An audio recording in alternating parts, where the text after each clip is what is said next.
Hey guys, welcome back to Horsetooth Cinema. Apologies for the setup today. It's a little bit different with the camera. The camera that I usually use is having like some issues. I might need to get the battery replaced. It just kind of died on me in the middle of the shoot last night, and so I kind of had to reshoot and everything. But hopefully this is still working okay. Today I'm going to be reviewing The Life of Chuck, which was directed by Mike Flanagan. Flanagan's somebody who I'm still not totally sure how I feel about as a filmmaker. I think this is only the second film of his that I've seen, the first one being Gerald's Game, which came out in 2017. And I remember like having, really enjoying a lot of that film in terms of the just as a kind of one location tight thriller where it's all about this person trying to get out of the situation, but she's also having these kind of more surreal conversations with potentially a dead person. There's a lot of really interesting stuff with it. I just remember it really kind of falling apart in the third act for me, and a lot of that, from what I know, is Mike Flanagan staying very true to the Stephen King book, so that might have been part of it. And of course, he's done a lot of TV series in recent years, like The Haunting of Hill House. He did that miniseries Midnight Mass, and he's also done just, I think, some other interesting like Stephen King type work with like Doctor Sleep, for example. So yeah, I have a lot of friends in the horror community who I think are a little bit divided on him. Some that really like his sense of mood and atmosphere, and kind of just his thematic interests that align with adapting somebody like Stephen King. And then I know a lot of people that find him very like monologue-y and very just like unsubtle with kind of the way he likes to spell out his themes in his movies. So I think just from watching, like that film and then this film, I think I kind of understand a little bit of where both sides are coming from with him. But this film is Flanagan stepping away from overt horror for the first time in a while, but not stepping away from Stephen King adaptations. So this is actually a Stephen King short story that he wrote, I believe, in 2020. And it very much feels like something that somebody, especially like an older person, wrote in 2020. It has a lot of existential themes on its mind, very much. You can tell that just it was conceived when the world was experiencing this collective, like, what is going on, like, with the world kind of moment. And interestingly, the film begins with a title card that says Act 3.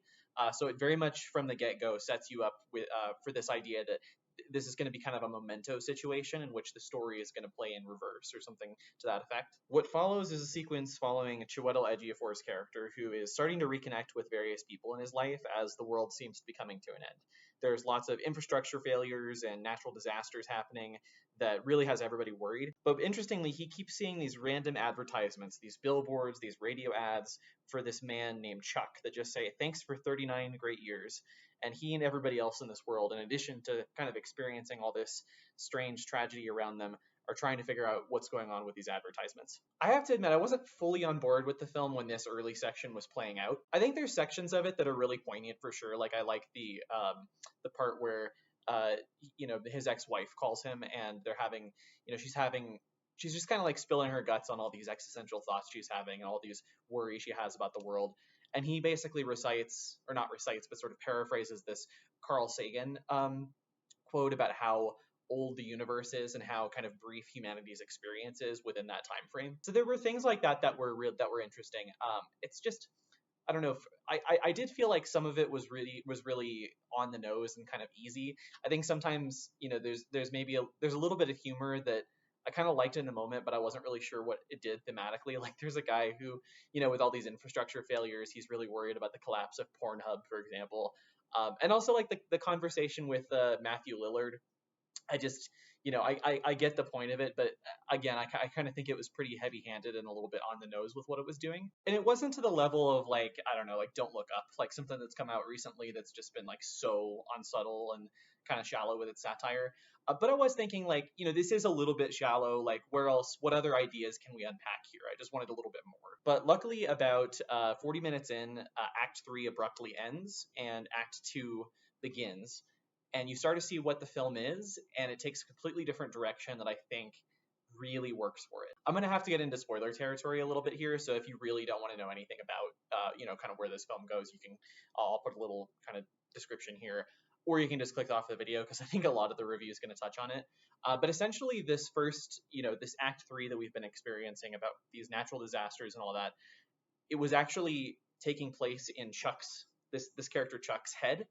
Chuck is somebody who has a brain tumor, who is very, He was on his deathbed, very close to the end, and is kind of experiencing this his end as sort of a collective trauma. It's like, his world ending is basically the entire world ending. And I really love this idea. I think that it ties into a lot of kind of philosophy 101 ideas that, are they're shallow-ish, but they're philosophy 101 for a reason, because they're interesting about, solipsism, the idea that you're the only person in existence. That's at least all you can prove. It's sort of Descartes' I think, therefore I am. But I also think that there's something very vulnerable about it. I've thought a little bit before about like how some of the anxieties I have about, the state of the world today, and just wars, climate change, existential fears about artificial intelligence, or really whatever it is that gives people anxiety now.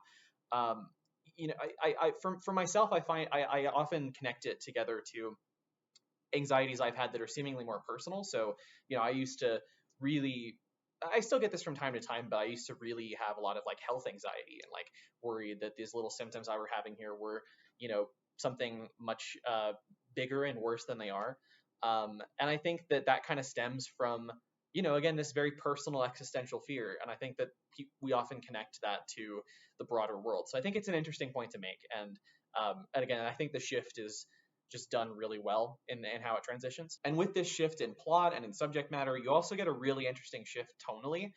Very early in Act 2, the sequence begins where Chuck, who's played by, what's his name, Tom Hiddleston, is like walking down the street in this kind of, medium-sized town, I would say. And when he gets to the town square, there's somebody playing drums. And you don't really know why, but he just starts to sort of like tap along to the beat.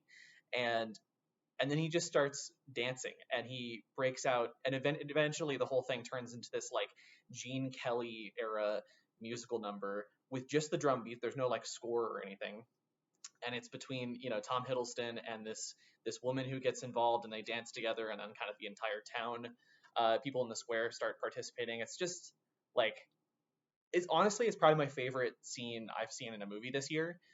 Like, it's just utter joy, both in front of the camera, like for the characters, and then also behind the camera. You just get a sense that Mike Flanagan loves what he's doing, and he has all these just joyous kind of film influences. And it's never really explained why exactly he does this. Based on a couple of like instances where like he kind of like winces for a second, or like grabs his head, it's kind of implied that maybe he already is starting to feel symptoms of the brain tumor that we know is coming at this point.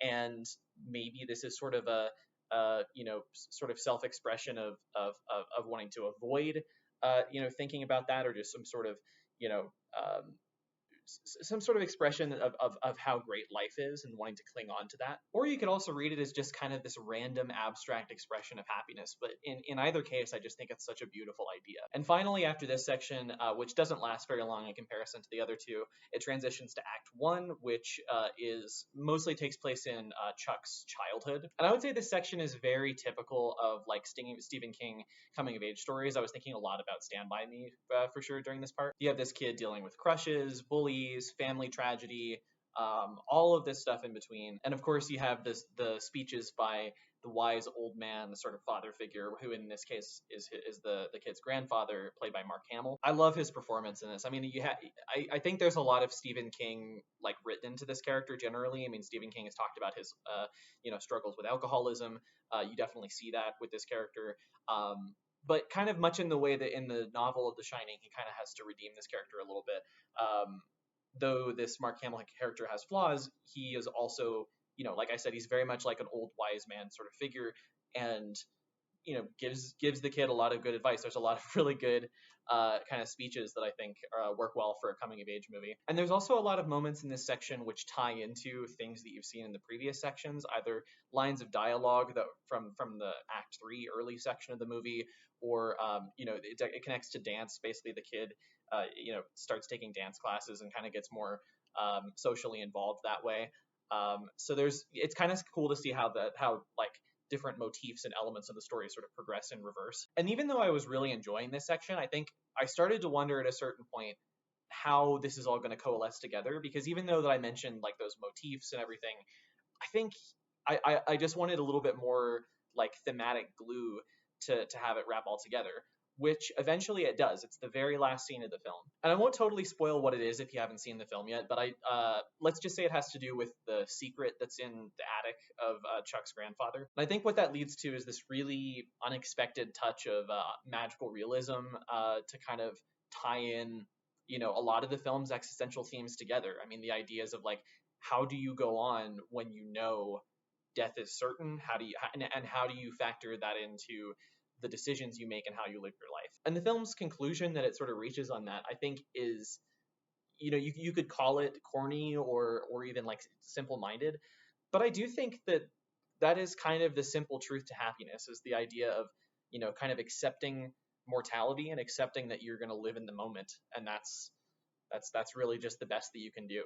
And I think for that reason, myself and my friends and kind of the audience that we saw it in, you could tell when people were leaving the theater, there was this sense of like life affirming joy, this sense of clarity of, I know how to go out there and be a good human being and do my best. So yeah, I really, really love this movie. It's one of my favorites of the year so far. I just think, the reverse structure that it has, the way it ties that in with all these kind of existential ideas, and then just kind of the different styles of filmmaking in there, from slightly horror at times. There's like, with that idea that there's something hidden in the attic, there's a little bit of suspense sequencing. There's a little bit of like sci-fi and fantasy, like magical realism elements. There's definitely that musical set piece with the sort of Gene Kelly influenced style. Yeah, I just haven't seen anything like this in a while, and I was really impressed. Again, I'm not super familiar with Mike Flanagan, but I'm gonna have to check out more of his stuff. This was really cool. I'm gonna give this film 4 stars. Yeah, would highly recommend checking it out if you haven't yet. Anyway, that's gonna do it for this video. If you like this, please like the video down below and subscribe to the channel if you're new. I've got more reviews and more film content coming out soon, and I will see you guys in the next one. See ya.